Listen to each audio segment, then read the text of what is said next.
Good evening, Bahamas. Coming up tonight. An armed robber caught on camera. We've got the details straight ahead.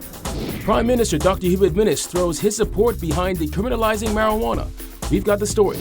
Former Prime Minister Perry Christie defending a contract his government signed with dam and shipyards.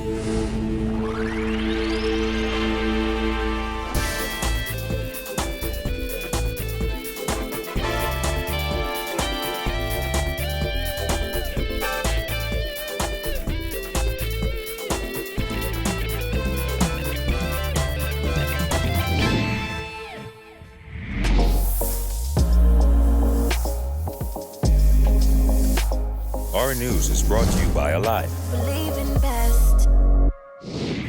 Welcome to Our News and thanks for joining us. I'm Kyle Joaquin. Prime Minister Dr. Hubert Minnis expressing confidence that members of the Marijuana Commission will make similar recommendations to that of CARICOM in their much-anticipated report. Minnis expressed support for decriminalizing the substance in small amounts. He sat down with Jared Hayes. Prime Minister Dr. Hubert Minnis threw his support behind decriminalizing marijuana while saying he supports legalizing marijuana for medicinal purposes. He says he now eagerly awaits the findings of the Bahamas National Commission on Marijuana, a body tasked with helping chart the way forward for the substance.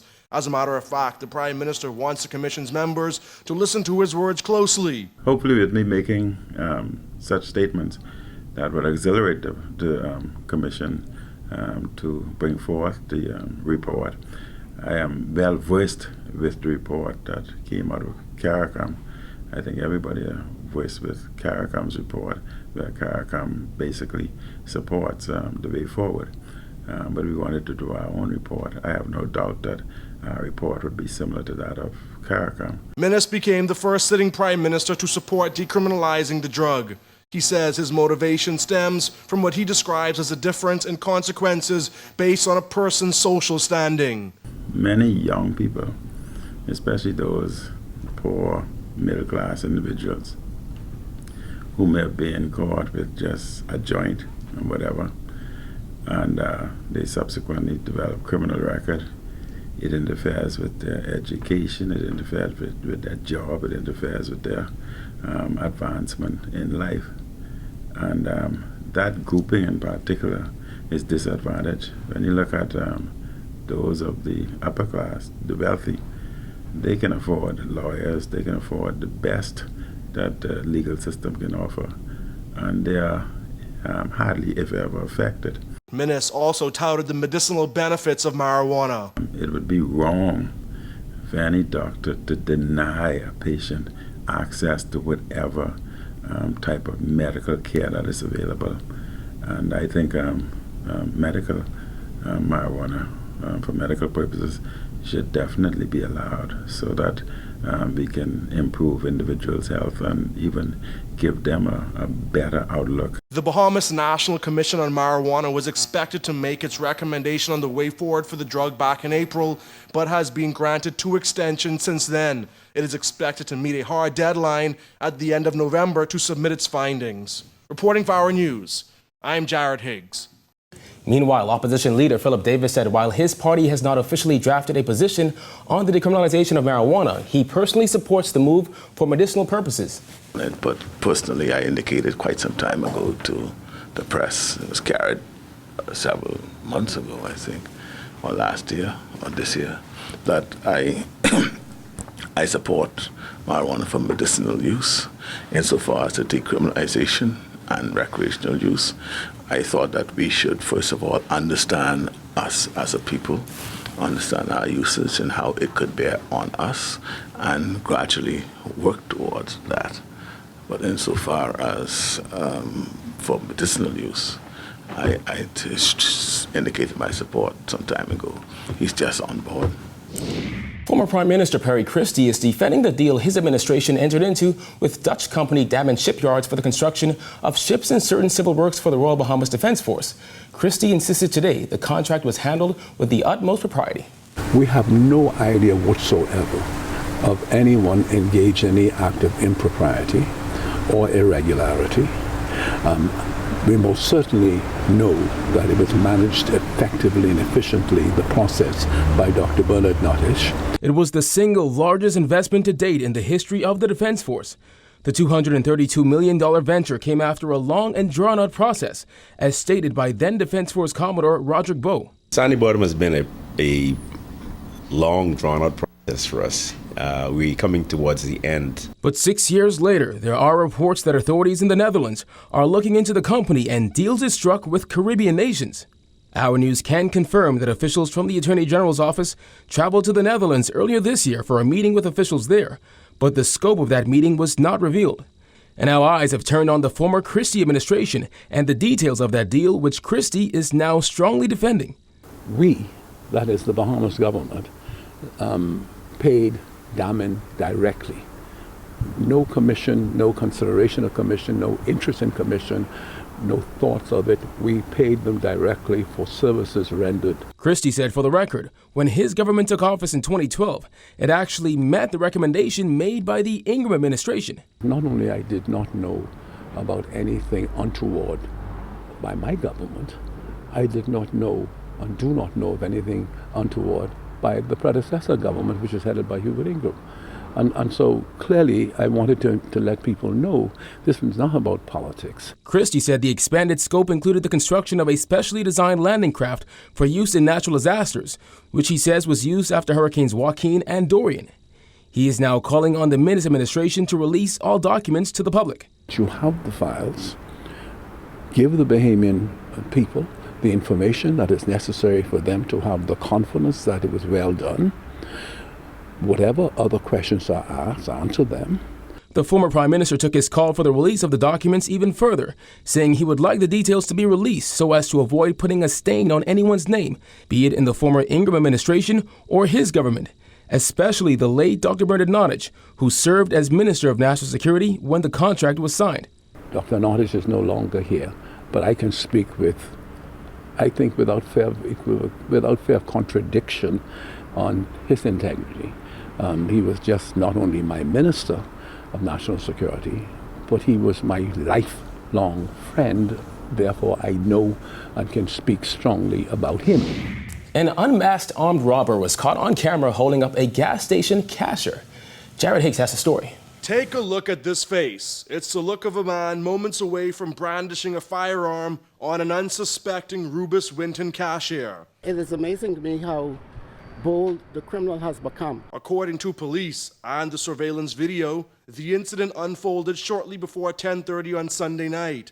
The assailant arrives at the gas station in a silver Honda Fit. The lone male climbs out of the right backseat of the vehicle and heads for the door, even stopping for a second to speak with a homeless man who frequents the yard. Once inside, the man, clad in a camouflage fisherman's hat and shorts, approaches the cashier and starts digging in his pocket. First, he pulls out a blue drawstring bag that he throws at the cashier. Next, he brandishes a firearm and demands cash, all with his face in plain view. It just shows that he don't care for the law. He doesn't care. He is not fearless and he wants what he wants. The man makes off with an undetermined amount of money. One of the station's 9 surveillance cameras capturing the back license plate number of the vehicle, AQ8459.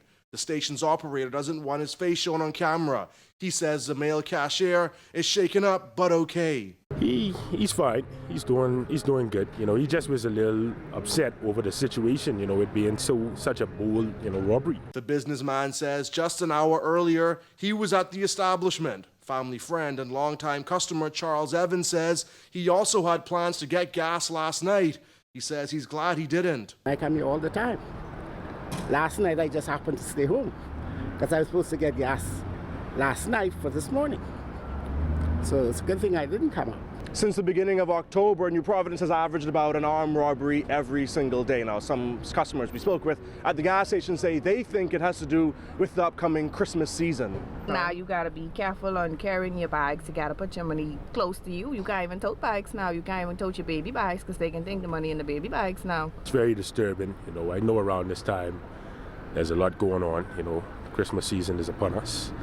So persons are, looking for, that extra gas. So, you have to be mindful, you have to be vigilant. Whenever you don't have to do something in this town, you have to stay home. Stay home. It's unfortunate. You're not barricading yourself, but you're protecting yourself as best as you can. Do not make unnecessary trip if you don't have to. Between September 1st and November 15th, there were 59 armed robberies on New Providence, according to numbers provided by the Royal Bahamas Police Force. There were 16 in September, 30 in October, and 14 as of Friday. The gas station operator says this isn't the first time his store has been hit. We didn't have a robbery since 2016. He says over the 22 years that his father has operated the gas station, it has been robbed at least 8 times. Have police ever been able to successfully capture and convict someone who has robbed one of your stores? No. As far as you know? No, sir. While recent armed robberies are noted in the daily crime reports, police have not raised any alarm on the incidents. Recently, Police Commissioner Anthony Ferguson said Bahamians need not be overly concerned with crime, and despite little bumps with shootings and robberies, it is nothing police can't handle. Reporting for Our News, I'm Jared Higgs. If you have any information that can assist police, you're asked to contact them at 919 or Crime Stoppers anonymously at 328-TIPS. Well, an assessment of the effects and impact of Hurricane Dorian on the Bahamas has revealed that the monster storm caused more than $3 billion in damage and losses. An assessment team from the Inter-American Development Bank visited the most impacted areas last month. Vonnig 2 reports. Well, in the beginning, it was like a battle zone. 2.5 months after Hurricane Dorian did a number on Abaco and Grand Bahama, a new IDB report estimates that the monster storm caused $3.4 billion in damage and losses. According to the report, Dorian caused $2.46 billion in damage, $717 million in losses, and nearly $221 million in additional costs. The devastating Category 5 storm hit Abaco and Grand Bahama with powerful winds and deadly storm surge over a 3-day period, causing at least 67 deaths, with 282 people still reported missing as of October 18th.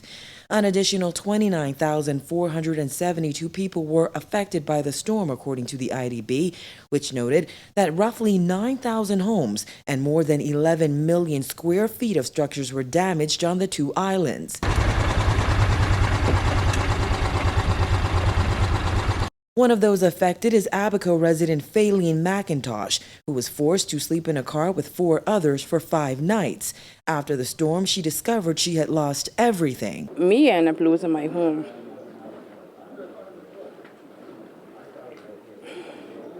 On Abaco, the hardest hit island, 75% of dwellings were affected and 57% of houses were severely damaged. Marsh Harbor, Treasure Key, and Hopetown were the most affected. Green Turtle Key also took a beating, though. Roof damage, windows, doors, and then there were probably about 30 or 40 that came through with just minimal damage.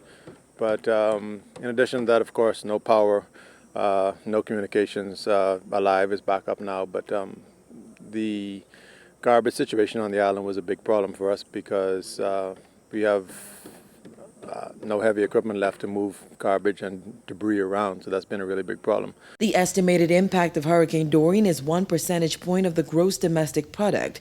According to the IDB, this implies that post-disaster, the economy is expected to grow 0.9%. This will result in a decrease in salaries of $51.3 million and capital income of $60.9 million. However, this impacted resident says they're eager to return to some level of normalcy. A lot of it is just trying to, what you do on the normal days to make your life normal again. So that's what we're trying to do here. The IDB also examined Dorian's impact on education.